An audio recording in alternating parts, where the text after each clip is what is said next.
Hi friends, welcome to Photoshopics. So ఇవాళ topic వచ్చేసి మనకి ఆల్బమ్ డిజైనింగ్ అయినా ఫోటో ఎడిటింగ్ అయినా రకరకాల ఫొటోస్ వస్తూ ఉంటాయి. కొన్ని నాన్ సాచురేటెడ్గా ఉంటాయి, కొన్ని ఫ్లాట్ కలర్స్లో ఉంటాయి, ఇలా ఉంటాయి. అయితే వీటిని కలర్ బ్యాలెన్స్ చేసుకోవడం, కొంచెం కంపోజిషన్ కింద మలుచుకోవడం కొంచెం డిఫరెంట్గా ఉంటుంది. అయితే ఇవాళ ఈ ఫోటోని కొంచెం ఎడిట్ చేద్దాం మనం. సో దీన్ని మనం ఎడిట్ చేయాల్సి వస్తే ఫస్ట్ ఏం చేస్తానంటే, నేను కంపోజిషన్కి సంబంధించి నేను ల్యాండ్స్కేపా లేకపోతే ఇలాగే ఉన్న కంపోజిషన్ ఎలాగే ఉంచితే బాగుంటుందా అనేది మనం డిసైడ్ అవుదాం. ఫస్ట్ నేను దీన్ని కాపీ చేసి ఎగ్జాక్ట్ వేరే దాంట్లో వేసాను. ఓకే, ఇది మన ఒరిజినల్, ఇది నేను తీసుకున్నది. అయితే నాకు ఈ లుక్ ఇలా కన్నా ఆఫ్ సైడ్కి పెడదాం అనేసి అనుకుంటున్నాను నేను. సో దానికోసం మేబీ దీన్ని ఈ హాఫ్ సైడ్కి ఈ విధంగా పెంచుతున్నా క్రాప్ టూల్తో. ఓకే, ఇలా పెంచాను. ఓకే, టోటల్గా హైట్ కూడా కొంచెం తగ్గిద్దాం ఇక్కడికి. ఓకే, ఈ విధంగా. సో ఇంకాస్త దీన్ని ఈ విధంగా వేద్దాం. ఓకే, ఇలా.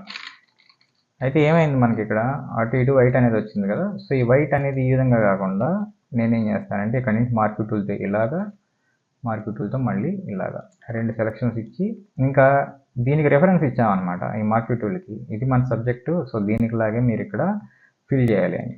సో అందుకని జనరేటివ్ ఫిల్ యొక్క జనరేట్ అన్న, ఇది ఏఐ వర్క్ అంటే. ఓకే, దీంతో ఏం చేస్తున్నాం, ఇంతకుముందు అలా బ్యాక్గ్రౌండ్ క్రియేట్ చేయాలంటే వేరే రెఫరెన్స్ దగ్గరలో ఉన్నవి తీసుకోవడమో లేదా దీన్ని స్ట్రెచ్ చేయడమో ఇలాంటివి చేసేవాళ్ళం. బట్ ఇప్పుడు అంత అవసరం లేదు. ఏఐని యూస్ చేసుకుని ఇలాంటి సింపుల్ థింగ్స్ ఏవైతే ఉంటాయో, మనకి ఒరిజినల్గా కాంప్లెక్స్ థింగ్స్ ఇప్పుడు దానికి ఈజీ. సో ఇలాంటి ఈజీ చేసుకోవడానికి ఏఐ, అంతేగాని టోటల్ వెడ్డింగ్ ఆల్బమ్ డిజైన్ చేసే ఏఐ అని చెప్తే అది ఏం డిజైన్ చేయదు. అలాగే బ్యాక్గ్రౌండ్ చేంజ్ చేయాలంటే అదేం చేయదు. సో ఖచ్చితంగా ఇక్కడ ఈ ఎలిమెంట్ కావాలి అని చెప్పేసి మనం నోట్ రాస్తే, మనం సెలెక్ట్ చేసి నోట్ రాస్తేనే, ప్రాంప్ట్ రాస్తేనే అది చేస్తుంది. ఓకే, అది ఎలా వాడుకోవాలనేది మనం నేర్చుకోవాల్సిందే. ఇలా 3 రిజల్ట్స్ అయితే వచ్చాయి. సో దీంట్లో ఏ రిజల్ట్ మీకు బాగుంది అనే దాన్ని బట్టి మనం డెసిషన్ తీసుకోవాల్సి ఉంటుంది. సో ఇక్కడ ఒకటి చెక్ చేసుకోండి. ఇలా క్లిక్ చేస్తే మనం చెక్ చేసుకోవచ్చు. ఓకే, నాకు ఇది బెటర్ అనిపించింది. సో నేనేం చేస్తానంటే ఇవి రెండు వాటిని క్లబ్ చేస్తున్నాను, కంట్రోల్-E. సమ్ అప్డేట్స్ అవి వస్తూ ఉంటాయి, ఇంకా మనకి లేటెస్ట్లో ఉన్నంతసేపు ఏ ఒకటి వస్తూ ఉంటాయి. ఓకే, ఈ విధంగా వచ్చింది. ఇప్పుడు దీన్ని కంట్రోల్ చేసి, సో కెమెరా ఇక్కడ హైలైట్స్ ఎక్కువ ఉన్నాయి. సో హైలైట్స్ అనేది కొంచెం డ్రాప్ చేసుకున్నా. సో షాడోస్ కొంచెం పెరగాలి, సో షాడోస్ పెంచుకున్నా. ఓకే, కాంట్రాస్ట్ మనీ అంత అవసరం లేదు కాబట్టి కొంచెం కాంట్రాస్ట్ అనేది తగ్గించాను. సో ఈ విధంగా మినిమం ఎడిటింగ్ అంతే. సో కొంచెం క్లోజ్ చేసుకొని, సో టింట్ అడ్జస్ట్మెంట్స్, టెంపరేచర్ వచ్చేటప్పటికి మరీ ఎల్లోయిష్గా ఉంది. సో అది నేను కొంచెం తగ్గించుకుంటున్నాను. ఈ షాడో ఏరియాని కొంచెం పైకి తీసుకొచ్చాను. సో మిడ్ టోన్ కొంచెం డౌన్ చేసా, రైట్గా ఇలా కర్వ్ షేప్ తీసుకొచ్చాను. సో ప్రీవియస్గా మనకి ఇంత కాంట్రాస్ట్ ఈ టైప్ ఆఫ్ లుక్ కాస్త ఈ విధంగా మారింది. సో ఫోకస్ అనేది మనకి ఇక్కడ ఉంది ఇప్పుడు. ఓకే, లైట్గా షార్ప్నెస్ యాడ్ చేద్దాం. ఈ స్కై ఏదైతే ఉందో దాన్ని కొంచెం చేంజ్ చేస్తున్నా. అదేవిధంగా కొంచెం స్కై బ్లూయిష్ షేడ్ కాకుండా కొంచెం టీల్ టైప్ ఆ లుక్ రావాలని చెప్పి లైట్గా నేను మార్చుకుంటున్నా. ఓకే, మార్చాను. మనకి ఇక్కడ 2 టెక్స్ట్లు అయితే తీసుకున్నా. సో ఇక్కడ టుగెదర్ వి షైన్ అని చెప్పేసి ఇది ఒక టెక్స్ట్.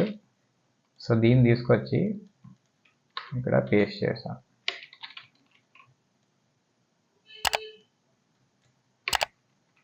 అయితే దీన్ని సెపరేట్ చేస్తున్నా, కంట్రోల్-X. దీన్ని ఇలా అరేంజ్ చేసి దీన్ని ఇక్కడ ప్లేస్ చేసిన తర్వాత ఇక్కడి నుంచి జస్ట్ మార్క్ టూల్తో ఇంతవరకు ఒక బాక్స్ లాగా ట్రేస్ చేసి కొత్తగా ఒక ఎంటీ వైట్ లేయర్ పెట్టాం.